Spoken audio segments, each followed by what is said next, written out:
Hi everyone, today we thought we'd talk about all the different types of videos that you can create and what they're used for. So I'm Sue Collins. I'm Mike Hill. This is the Moonshine Moonshot series. So we love to talk about filmmaking, how to make an impact. What is a moonshot, Mike? Moonshot is the goal to make the impossible possible, like getting man on the moon. What an amazing feat for humanity that was, and people are doing amazing things for humanity every day.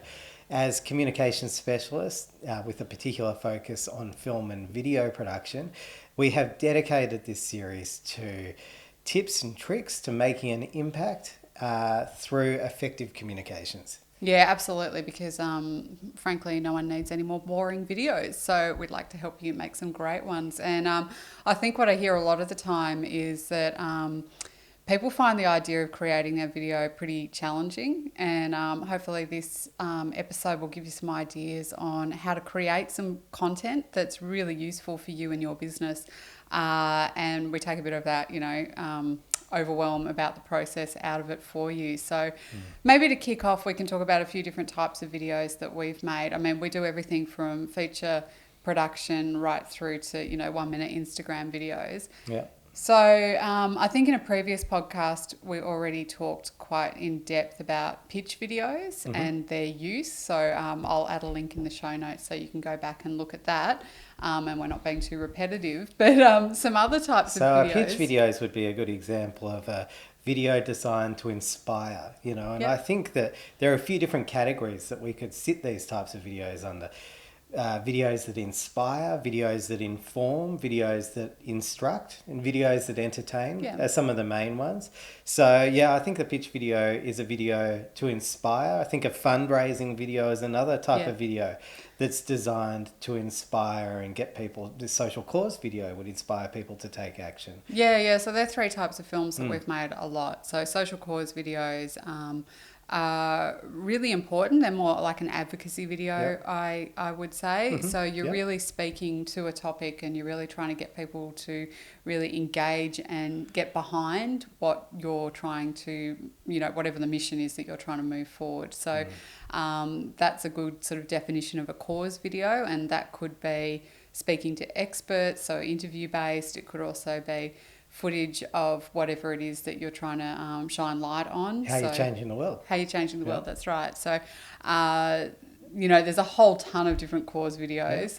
Fundraising video would be very similar. Yeah. A pitch video would be inspiring the viewer to see what is possible. What is possible with a project or with a proposal or a solution that you might be offering. And a fundraising video, this is really interesting because you can use a fundraising video in a variety of ways. You can use it for things like campaign, crowdfunding, websites. So trying to get people to actually donate money to you so that you can progress your project. You can also use it to send directly to potential sponsors for your project. You can use that if you're doing a presentation or a speech, or it could be anything from a group you've gotten together, like a Rotary group, or it could be to a conference venue, and you can use that video as part of that. So there's a lot of different uses for fundraising and cause videos. Yeah.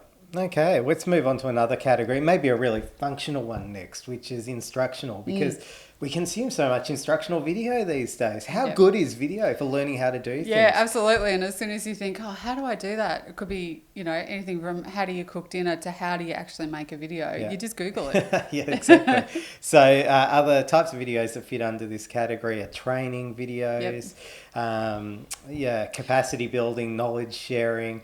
They're very similar. Sometimes the approaches are quite different. We sometimes use actors for instructional videos. I was going to say training and instructional videos can be your really, really simple, how to, just person, showing you how to cook a meal. Yep.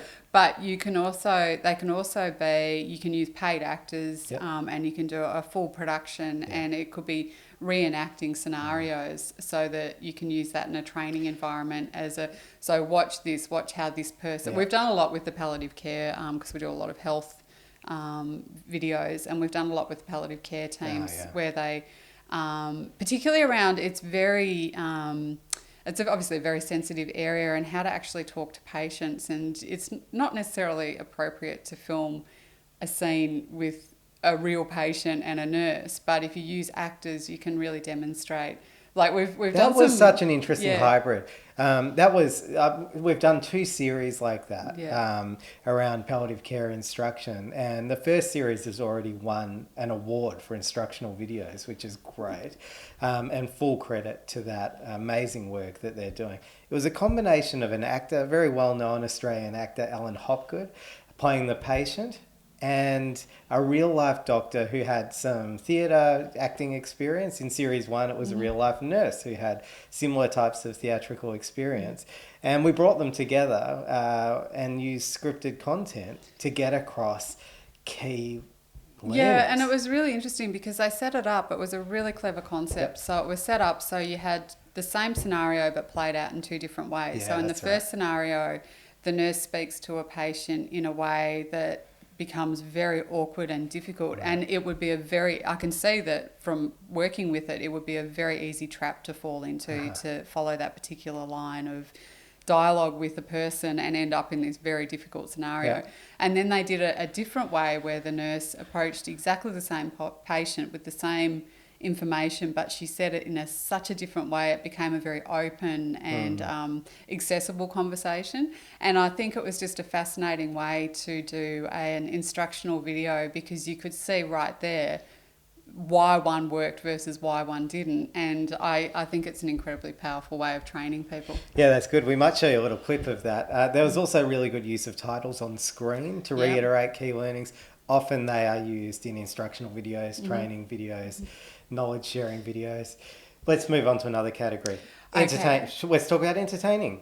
Is that right? Yeah, absolutely. I mean, ads can entertain. Promotional videos can entertain. You can promote content that is just entertainment, for entertainment's sake, that might resonate with your mission, brand, values, positioning. And anything that's entertaining, particularly if it's funny or humorous, gets really good results. It really cuts through. People really engage with it. It's very shareable. So if you're looking for content to really get people engaging with your brand or your work, and if you've got a topic that's suited to humour, absolutely, like that is a brilliant way to get people to really jump on board with whatever you're doing. Okay, and ingredients of entertaining videos often have a script, often have creative ideas, creative thinking, ideation, sometimes acting, really interesting visuals become important. So you're going to be looking at things like mood boards and storyboards.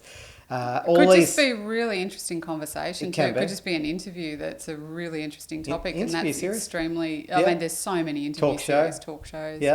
There's heaps of great content there, but I think they often have those more creative types of ingredients, as well as the usual types of things being music and great sound design, titles on screen, and good use of professional presentation, colours, etc.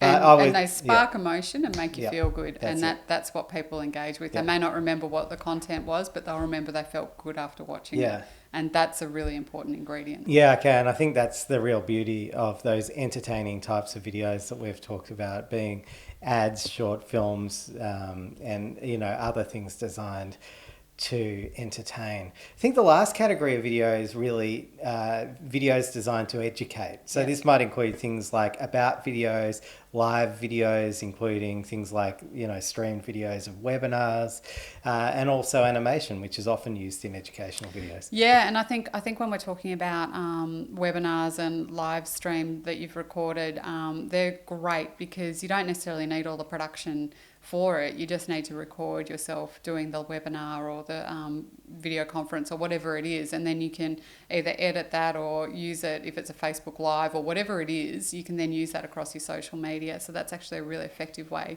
to create a video without needing all the production. No, that's true. I think videos designed to educate and share knowledge like that are a really good way of generating quite a bit of content that can be drip fed out to your audience over an extended period of time.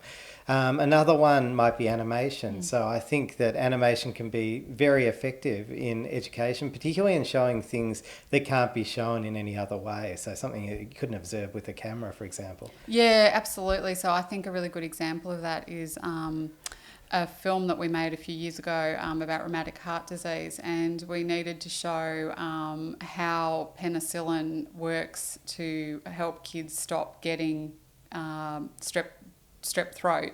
And it's hard to really show that using either a person or live actors or whatever it is, but using animation's a really effective way to get that example across. Yeah, I remember, we might show a bit of it, but I remember the message we were trying to get across was that the medicine goes into the body and protects for a period of time. In this case, about 21 to 28 days, or about the same as a moon cycle. So we use that moon cycle with animation to show medicine going in, protecting, but then it runs out, hence why you need to get back and top up the medicine again. So that was something that you really couldn't show in any other way other than animation. And the reason it worked as well was because it was very specific. There was a real motivation for using animation, and there was a real purpose to it. And I think that's really important with animation. And I think animation works really well when it's coupled with other types of messaging around it.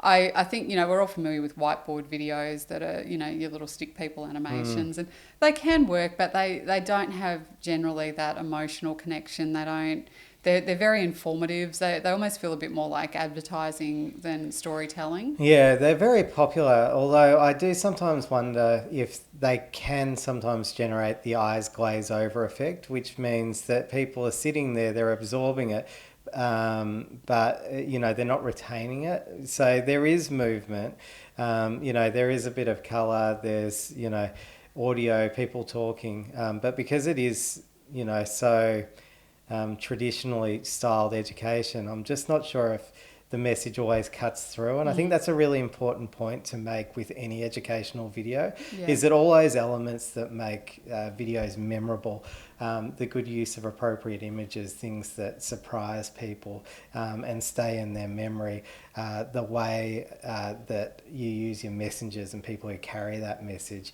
is really all important in terms of actually getting the video to make an impact and work. Yeah, so I think the point is animation done well can be fantastic, and you can make a really great video.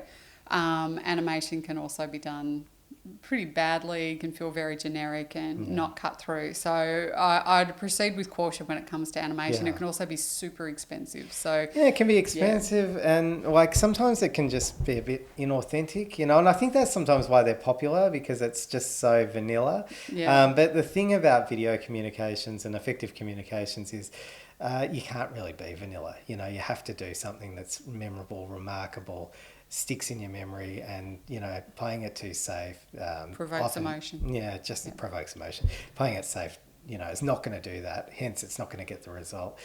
Look, the last video that fits under this umbrella of educational videos is probably about videos, and I think these are really important, particularly for people who are sharing information about a product or a service. I remember super useful on your website. Oh, absolutely, and I think they can be super entertaining as well. I remember watching this one about a camera bag, and it was just this amazing camera bag, which I'm sure everyone's just rolling their eyes. How could anyone get excited about a camera bag?